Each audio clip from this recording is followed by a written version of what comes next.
Halo Sobat Buana Podcast, selamat datang di Podcast with Gen Z. Jadi kita hari ini temanya lumayan dekat ya dengan isu-isu anak muda dan juga politik tentunya ya Mas Nasikin. Tentang politik citra versus politik nilai. Oke, betul. Nah, kira-kira nih ya Mas, di era digital seperti ini kan seorang politikus itu tidak hanya dituntut untuk membuat kebijakan dan juga ide, tetapi juga dituntut untuk memiliki citra yang baik. Tapi pertanyaannya adalah, apakah citra itu bisa mengesampingkan nilai dan juga integritas? Nah, untuk menjawab pertanyaan itu, untuk membahas lebih dalam mengenai hal itu, kita sudah kedatangan sosok yang inspiratif tentunya. Ada Mas Nasikin di sini. Beliau merupakan founder dari Anak Muda Institut Kebumen yang aktif menggerakkan sosial dan juga politik anak muda Kebumen. Halo Mas, Halo. sehat? Sehat, alhamdulillah. Alhamdulillah. Gimana nih Mas? Ada pandangan di luar ya mengenai anak muda, bahwa anak muda itu hanya peduli kepada citra dan juga apa ya, harum ya, nama baik gitu ya, nama baik politikus gitu dibandingkan integritas. Sebenarnya ini menunjukkan hal yang positif atau negatif sih Mas menurut pandangan Mas Nasikin? Oke, jadi sebenarnya sebelum kita menjawab itu, Ya. Menurut penelitian dari Prof. Burhanuddin kemarin terbaru, itu bahwa memang Gen Z ini dia untuk politik dia lebih cenderung kepada orang yang bikin dia tertarik begitu. Jadi artinya dia tidak peduli dengan gagasan ataupun track record ataupun hasil begitu, tetapi yang bikin dia tertarik Gen Z ini dia akan cenderung ke situ. Maka sebenarnya yang menjadi PR itu politikus juga sekaligus dia harus bisa membuat citra diri begitu. Jadi karena zaman sekarang kita berbicara tentang zaman teknologi, artinya bahwa sepintar apapun kita ataupun sebagus apapun ide kita atau gagasan, ketika tidak tersampaikan ke publik maka akan kalah dengan orang yang membranding dirinya di publik dan tentunya memiliki pengikut yang banyak. Mungkin begitu. Oke, tapi sebenarnya dari POV Gen Z sendiri ya Mas, sebenarnya apa sih itu politik nilai gitu kan? Karena kan kita sebenarnya banyak kekaburan ya antara politik nilai dan politik citra. Kita lebih sebagai Gen Z itu kita lebih familiar dengan politik citra gitu dibanding politik nilai. Kira-kira nih dari POV Mas Nasikin, politik nilai itu apa sih? Supaya bisa didengar dan diterimanya tuh nyambung gitu dengan anak muda. Oke, yang pertama ketika kita berbicara politik nilai, maka yang terbesit di dalam pikiran kita semua adalah politik secara ideal. Nah, tetapi politik secara ideal ini ketika dia tidak dibarengi dengan sebuah, kalau dalam bahasa sekarang itu popularitas begitu, maka dia juga akan kurang juga. Karena kita melihat bahwa di akhir-akhir ini influencer ya itu lebih mudah untuk menginfluence atau menyebarkan berita-berita ataupun program-program dari pemerintah daripada si politikus itu sendiri. Maka ketika menjadi seorang yang benar-benar ideal dalam berpolitik, kalau cuma politik ideal saja atau politik nilai saja, saya rasa kurang begitu. Maka harus dibarengi dengan makanya tidak heran seorang politikus ini menyewa buzzer-buzzer untuk menginfluence program dan seterusnya. Nah, makanya gitu. Nah, ngomongin soal idealisme ya Mas. Gimana sih caranya anak muda tetap ideal di tengah politik citra? Ini kan sebenarnya kayak ya kita tahu caranya, tetapi untuk melakukannya itu sulit gitu. Apalagi kalau misal kita sudah terlanjur nyemplung ke program-program yang memang sudah didesain oleh seorang politikus itu sendiri gitu. Caranya gimana nih Mas, seorang anak muda bisa ideal di tengah goncangan politik citra? Oke, yang pertama jelas ya memperdalam keilmuan dan juga jangan lupa untuk terus membaca begitu, karena sekarang di media kalau kita berbicara tentang media itu media lebih suka dan lebih cenderung untuk bikin bikin tagline ataupun judul yang provokatif, tentunya untuk menggiring teman-teman anak muda, khususnya Gen Z, karena Gen Z ini lebih cenderung kepada baca judulnya saja, tidak membaca tentang isinya dan seterusnya. Maka yang pertama yang harus dilakukan teman-teman Gen Z itu adalah membaca, karena membaca adalah kunci begitu. Yang kedua, mengklarifikasi atau mengklarifikasi bahwa berita itu benar ataupun tidak, ataupun program itu bagus atau tidak, dan seterusnya. Terus yang terakhir adalah dengan melihat track record ataupun efek dari program tersebut ataupun dari agenda tersebut. Ya begitu. Jadi tidak mudah memang, tetapi harus dilakukan karena banyak sekali teman-teman yang tergiring berita-berita hoax. Sebenarnya bukan hoax karena di isinya itu dia tidak mencerminkan ataupun tidak menuliskan tentang itu, tetapi teman-teman Gen Z kurang membaca aja begitu. Nah, maka untuk menghindari hal tersebut, yang pertama keilmuan harus diperluas dan juga jangan malas membaca. Jangan malas membaca. Oke. Tapi ngomong soal malas membaca ya, Mas. Kan memang literatur di Indonesia itu memang minim ya. Maksudnya untuk menggoncangkan anak muda untuk berliterasi itu tidak tiba-tiba gitu loh. Maksudnya udah dewasa baru baca, rasanya kayak sulit sekali, harus dipupuk dari masih sekolah gitu, masih sekolah dasar. Berarti ada kekurangan di situ, Mas. Iya, betul. Gimana pandangan Mas Tasikin tentang kurangnya literasi di Indonesia? Iya, jadi kan sebenarnya kita mengenal yang pertama itu adalah kalau kita berbicara tentang literasi ya, literasi kita memang rendah begitu. Yang pertama kita ada yang namanya pasti Diana pernah mendengar namanya fixed mindset sama growth mindset itu. Jadi yang fixed mindset ini ketika literasi kita rendah maka kita akan terus begitu. Nah itu kan perspektif yang salah. Nah yang kedua itu adalah growth mindset. IQ kita rendah, tetapi kita mencoba untuk keluar dari zona tersebut, maka akan bisa. Makanya supaya tidak terlanjur sampai ke ranah yang sangat jauh, maka mulai hari ini teman-teman yang masih malas membaca segera membaca begitu, karena tidak ada kata terlambat untuk memulai. Lebih baik memulai daripada tidak sama sekali. Memulai daripada tidak sama sekali. Oke, mungkin juga peran media sosial ini penting ya, Mas. Apalagi ya kita butuh contoh gitu. Tidak hanya ya seperti kata Mas Tasikin, tidak hanya omon-omon. Nah, pengaruh media sosial ini kan sebenarnya gencar sekali ya. Tetapi kita juga tahu ada buzzer di situ. Nah, kira-kira nih Mas Tasikin, pandangannya itu seperti apa sih tentang buzzer? Apakah negatif kah atau positif kah atau malah butuh ada kebijakan tertentu tentang buzzer? Seperti apa, Mas? Kalau kita berbicara tentang buzzer, yang pertama tergantung konteks. Maksudku adalah ketika biasanya, karena kalau orang menyewa buzzer itu biasanya ketidakmampuan mereka untuk menginfluence program ataupun gagasan ataupun dan seterusnya, atau yang kedua dia menyewa buzzer itu untuk menutupi hal yang lain begitu.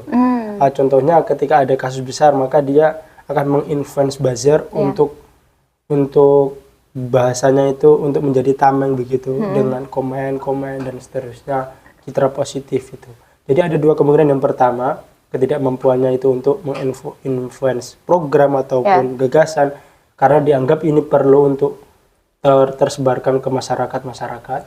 Tapi atau yang kedua, untuk menutupi suatu hal begitu. Menutupi satu hal.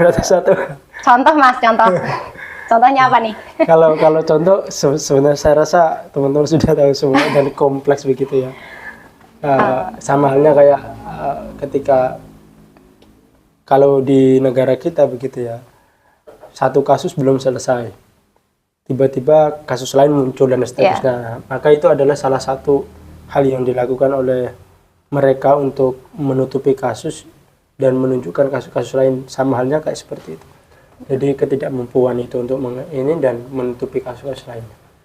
Gitu. Kalau kalau dirasa programnya sudah bagus dan seterusnya tidak mungkin mengebazir karena masyarakat sudah interest. Tetapi kalau masih mengebazir berarti di situ ada sesuatu yang tidak beres. Maka buzzerlah ini yang dijadikan untuk komen-komen positif dan seterusnya. Oke. Ya begitu. Ya. Tapi Mas Nasikin, ada satu pertanyaan yang rasanya perlu dipertanyakan ini. Jadi waktu kasus demonstrasi yang bulan Agustus kemarin, itu tuh banyak komen-komen menyatakan bahwa si buzzer-buzzer ini sebenarnya bukan dari kalangan politik. Jadi kayak apa ya kita sebutnya? Jadi mereka itu seperti ingin memecahkan Indonesia begitu. Ada kalimat yang menyatakan seperti itu.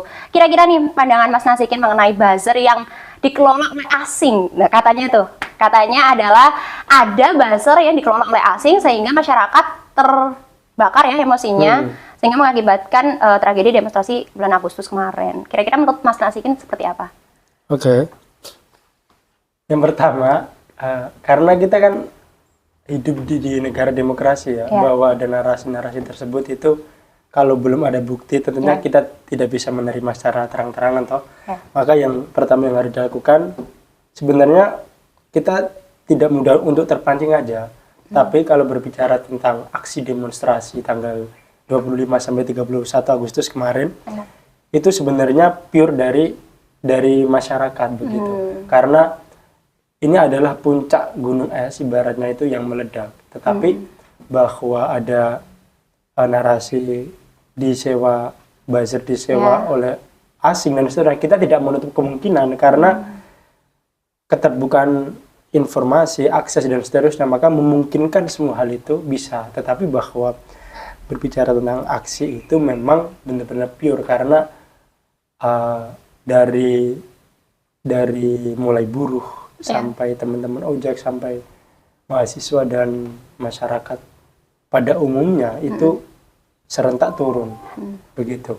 Sama halnya kayak seperti di Pati kemarin, pasti tahu kan berita nasional.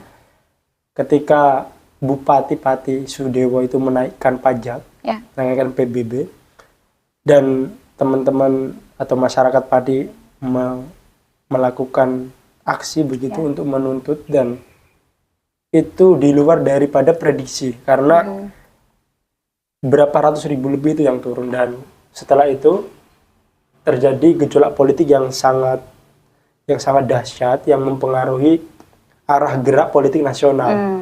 Dan dianggap bahwa ketika si Bupati Pati ini berhasil dilengsarkan oleh masyarakat Pati, maka ini adalah menjadi warning untuk pejabat-pejabat di kabupaten lainnya untuk tidak berbicara asal ataupun tidak membuat kebijakan yang merugikan masyarakat. Nah, tetapi kemarin baru diputuskan ternyata Bupati Pati tidak jadi dimakzulkan karena cuma satu fraksi yang setuju untuk dimakzulkan, 6 fraksi lainnya tidak menolak begitu. Dan artinya adalah untuk melihat itu semua, maka yang perlu dipertegas atau perlu diperdalam atau di-play itu adalah isu ataupun kebenaran tersebut. Ketika berbicara ditunggangi asing dan seterusnya, buktinya mana? Begitu. Tetapi tidak menutup kemungkinan begitu, karena semua negara ataupun di setiap negara berhak untuk itu begitu. Gitu. Setiap negara berhak untuk menyatakan suaranya intinya. Oke, ngomongin soal gunung es yang meletus ya Mas. Itu kan sebenarnya serentak di seluruh Indonesia. Artinya ada sesuatu yang sebenarnya sudah disimpan oleh rakyat Indonesia. Betul. Sehingga itu menjadi tragedi yang lumayan parah ya waktu itu. Tapi akhir-akhir ini ya Mas, pandangan kami sebagai anak muda gitu, bukannya si dewan-dewan kita ini bebenah, tapi masih banyak juga dewan-dewan yang istilahnya ngece gitu, kayak masih berani, ada yang berani gitu, ada yang masih berani gitu. Kira-kira pandangan Mas Nasikin itu seperti apa? Apakah memang mereka benar-benar tidak berbenah atau memang ada kewajaran di situ? Ya wajar saja. Dewan RI? Sebenarnya kalau kita melihat atmosfer negara Indonesia saat ini, karena maraknya di medsos begitu kejadian-kejadian yang misal kita ambil contoh di DPR yang kemarin juga joget, akhirnya dijarah rumahnya dan seterusnya. Nah itu sebenarnya sudah menjadi salah satu peringatan bahwa pejabat negara sudah tidak bisa bermain-main lagi sama seperti kemarin begitu, karena masyarakat ini sudah marah dan sudah muak begitu. Tetapi bahwa ketika ada beberapa anggota-anggota dewan yang masih melakukan tersebut, maka barangkali mereka lupa temannya sudah menjadi itu. Tetapi kalau kita melihat di Indonesia begitu ya, pejabat seringkali melupakan hal tersebut. Artinya adalah ketika ada sesuatu yang viral, mereka ikut-ikutan. Nah, ketika sudah tidak viral, dia tidak ikutan. Sama halnya kayak sekarang mungkin ya beberapa bulan terakhir mungkin pejabat sering berhati-hati. Tapi tidak menutup kemungkinan untuk 1 atau 2 atau 3 atau 5 atau bahkan 1 tahun kemudian itu melupakan semuanya karena tidak terfokus pada tersebut. Begitu. Jadi ya makanya sekarang pejabat-pejabat lebih berhati-hati. Lebih berhati-hati karena takut ada yang rekam terus viral. Habislah itu. Nah, itu dia. Karena itu senjata ya. Iya. No viral no justice kan di Indonesia toh. No viral no justice. Itu dia. Kok beberapa ya Mas? Kok kita rasanya no viral no justice itu sebagai bentuk degradasi hukum ya di RI gitu. Tapi masyarakat justru bangga dengan no viral no justice. Kira-kira nih pandangan Mas Tazikin terkait hashtag no viral no justice itu seperti apa? Apakah ini benar-benar degradasi hukum atau ini sebenarnya peluang gitu untuk rakyat Indonesia untuk bisa eksplor tentang pemerintahan kita?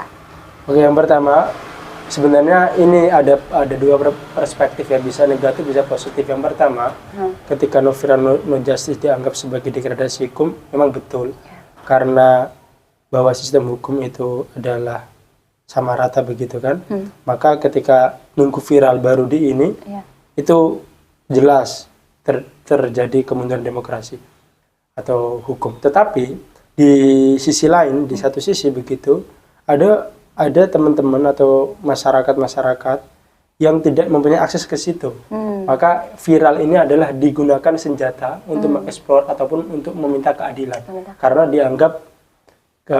dianggap bahwa di kabupatennya atau di wilayahnya tidak mampu untuk itu, maka dia berharap viral seluruh Indonesia supaya dia mendapat keadilan. Nah, sebenarnya ada 2 perspektif. Ada 2 perspektif ya. Tetapi yang lebih bagus adalah ketika hukum itu tidak terjadi degradasi, tidak ada no viral no justice begitu.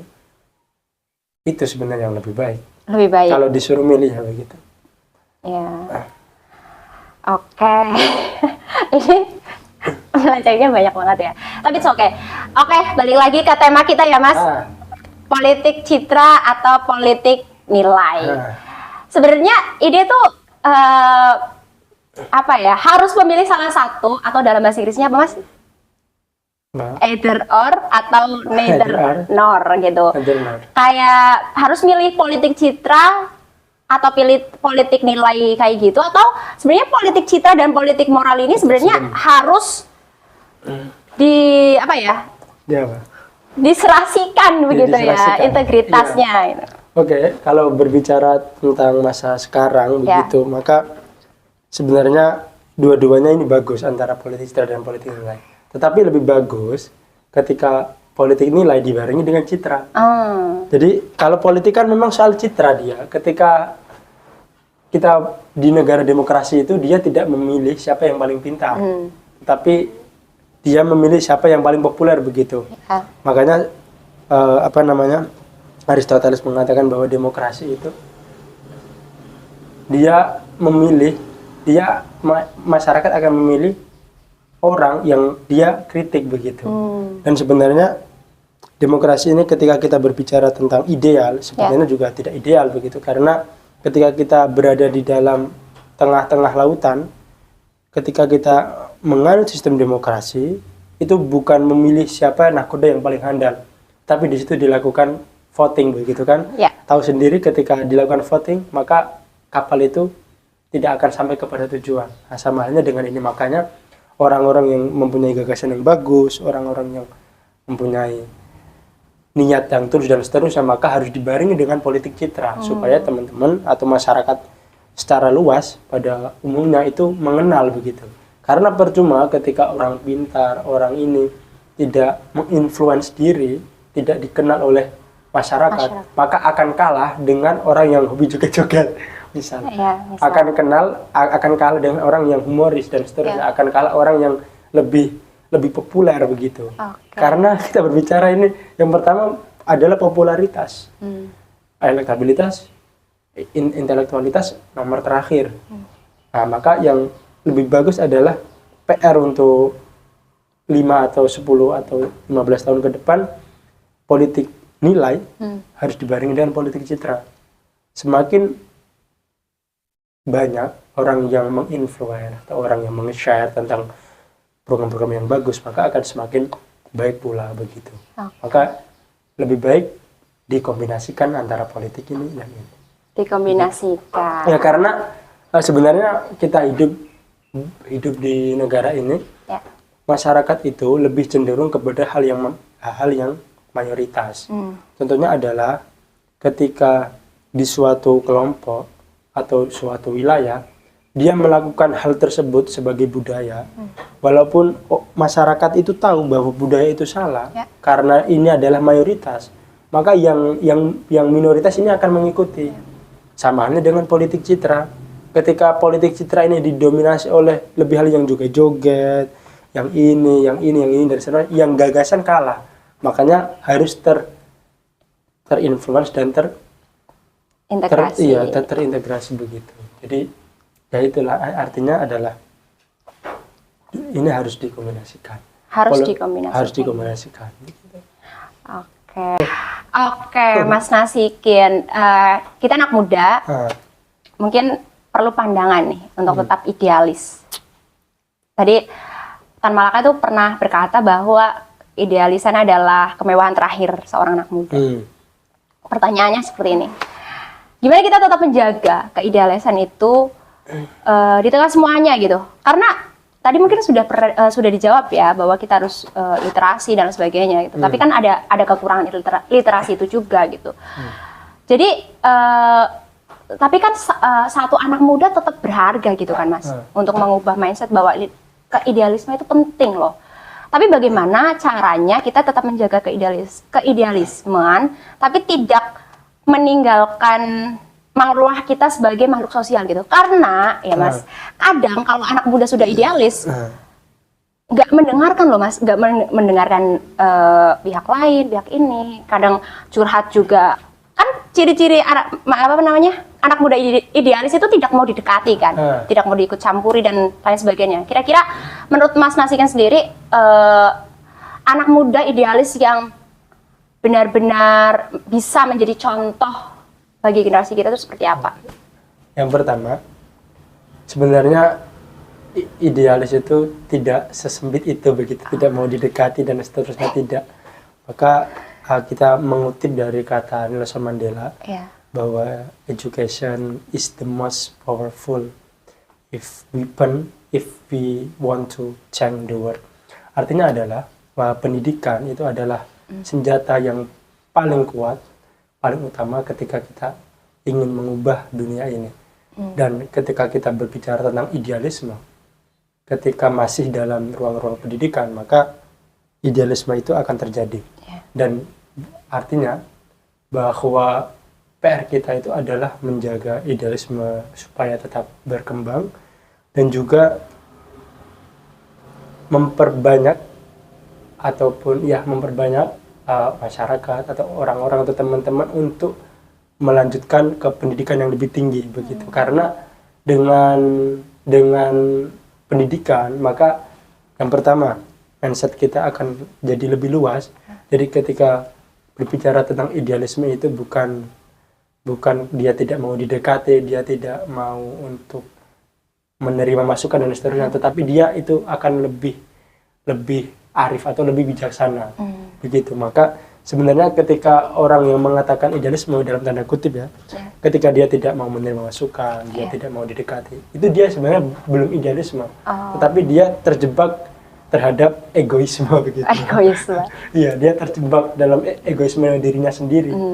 Maka ketika hal tersebut, maka yang harus dilakukan sebenarnya untuk, tadi kan pertanyaannya untuk menjaga supaya di tengah-tengah ini idealisme tetap terjaga dan juga sebagai makhluk sosial begitu. Maka ya pendidikan. Ya pendidikan, nomor pertama pendidikan jelas, karena yang pertama kita menjalin relasi, terus yang kedua pola pikir kita jadi semakin banyak, dan yang terakhir jelas kita kesosialan kita semakin terbuka karena setiap hari kita bertemu dan seterusnya begitu. Paling itu. Oke. Karena banyak sekali ya asumsi-asumsi tentang keidealisme ini nih, dan banyak ketidaktahuan ternyata. Sebenarnya idealisme itu apa sih, karpet dewek atau apa gitu kan? Karena banyak ketidaktahuan gitu. Jadi ternyata keidealisme itu justru orang yang idealisme itu mau berbaur, mau mendengarkan sekitar. Justru kalau kita berbicara tentang idealisme, ketika betul-betul idealisme begitu ya, tidak syarat dengan kepentingan dan seterusnya, maka setiap hari dia akan mencoba untuk menemui orang-orang supaya jadi bahan riset atau bahan diskusi dia begitu dengan orang-orang tersebut. Misal kita berbicara tentang idealisme, misal kebutuhan petani apa, maka dia akan terus dia mencoba untuk ketemu dengan teman-teman komunitas ataupun teman-teman organisasi atau mahasiswa dan seterusnya, maka dia akan sering melakukan itu. Sama halnya dengan Tan Malaka begitu. Dia rela ke luar negeri dan seterusnya untuk belajar ini dan seterusnya, maka itulah yang disebut dengan idealisme. Bukan idealisme menutup diri itu namanya bukan idealisme. Itu adalah eksklusivitas seorang diri, dia terjebak dalam egoisme dirinya sendiri begitu, dengan melabelinya sebagai Terima kasih Mas Nasikin. Senang bertukar atau mendapatkan ilmu dari Mas Nasikin. Oke, aku Diana Novita. Terima kasih Bu Ananyo sudah mengundang aku sebagai host. Semoga nextnya diundang lagi untuk membahas isu-isu yang lebih hangat dan lebih aktual lagi. Terima kasih. Wassalamualaikum warahmatullahi wabarakatuh. Assalamualaikum warahmatullahi wabarakatuh.